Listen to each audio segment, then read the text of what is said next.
Hi, I'm Nick Powell, City Hall Bureau Chief with City and State. Joining me on today's City and State TV is Dick Anderson, President of the New York Building Congress. Thanks for joining us today, Dick. Good to be with you.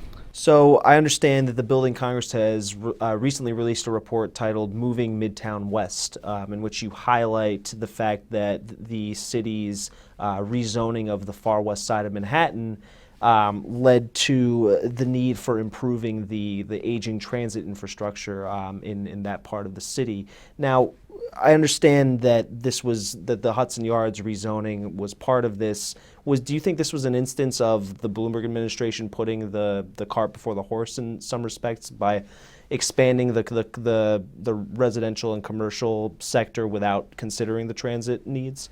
Keep in mind that the city is growing. We have more people living in New York City than we've had in ever. We have more people employed here than ever, and we have more visitors than ever before. So the city is growing, and it's growing in many different ways.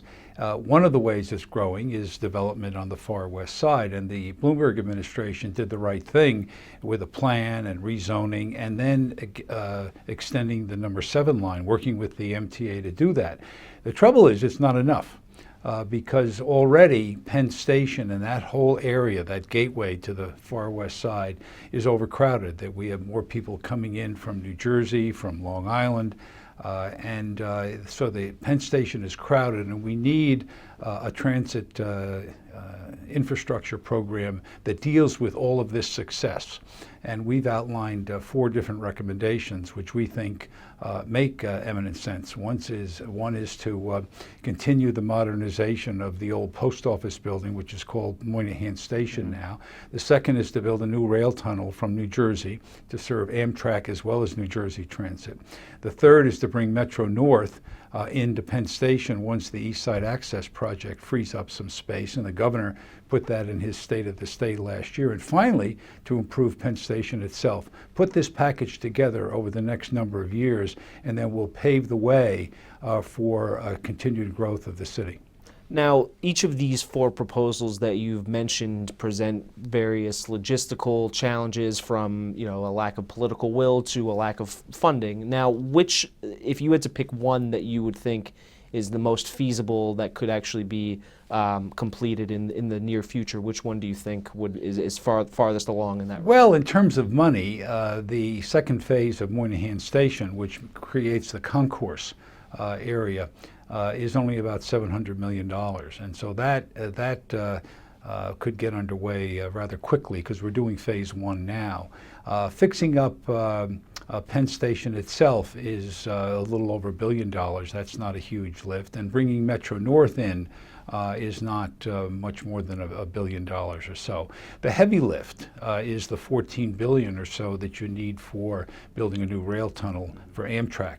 But that should be a shared funding responsibility of the federal government, both states, and the city of New York. And you do it that way, you break it up and you phase it over time, we can do this.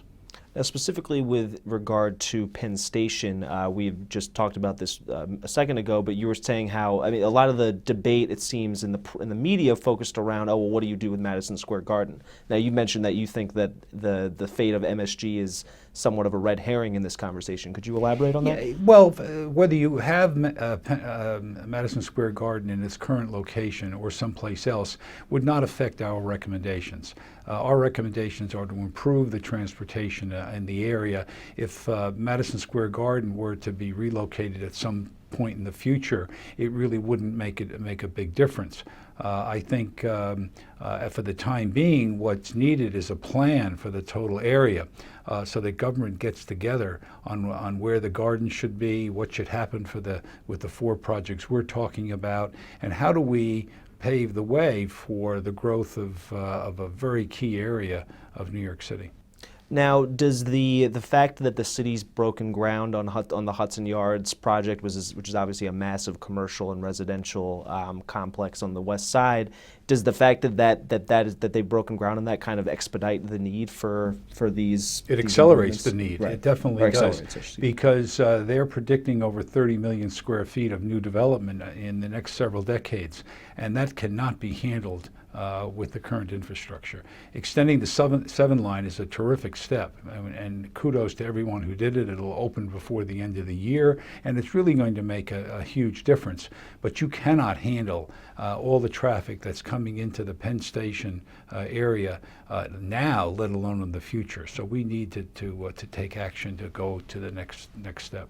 Now, I understand tomorrow or on Tuesday, you are hosting a forum with the Port Authority Executive Director, Patrick Foy. Do you hope that, or is your hope that some of these ideas that you presented will be well received by Executive Director Foy? Yes, we invited the Executive Director, Pat Foy, to discuss the latest 10-year capital program. And we would like to see, when the program is renewed each year, that more and more of it start to reflect some of these projects for the Penn Station area. The governor has designated the Port Authority as the coordinating agency for these projects. So the Moynihan Station project in particular is a responsibility of the Port Authority. Is there, as the capital budget, the 10-year plan stands now, or is there any language in there that would further the goals of? Well, the first phase of Moynihan is in there, but they don't But have funding beyond that. Okay. So we're hoping that our report would encourage the political leadership to help fund it. Now, Senator Moynihan has been very praiseworthy of the Moynihan program, as well as the new tunnel, the Gateway Tunnel under the Hudson, and he's helped secure some significant funding. So we went to see Senator Gillibrand. She's also supportive. We would like to see the governor and the governors actually of both states, as well as the mayor, come together and form a working group to work on all these projects together. Does the fact that these projects require the coordination between New Jersey, New York, the Port Authority, even the federal government, does that present significant political hurdles because of so many different levels of bureaucracy that? Well, the high cost of coordination is always there, but the stakes are enormously high here, and it really warrants everyone getting together because the payoff is enormous. Mm-hmm. I mean, this is the most accessible area in the United States. There are more people that come in and out of this area of Manhattan than any other place in the country. And so we owe it to them already, let alone to the future riders. And with the development that this will help stimulate, the future in New York will look even brighter than it is now. Dick Anderson, President of the New York Building Congress, thank you for joining us today. Glad to be here.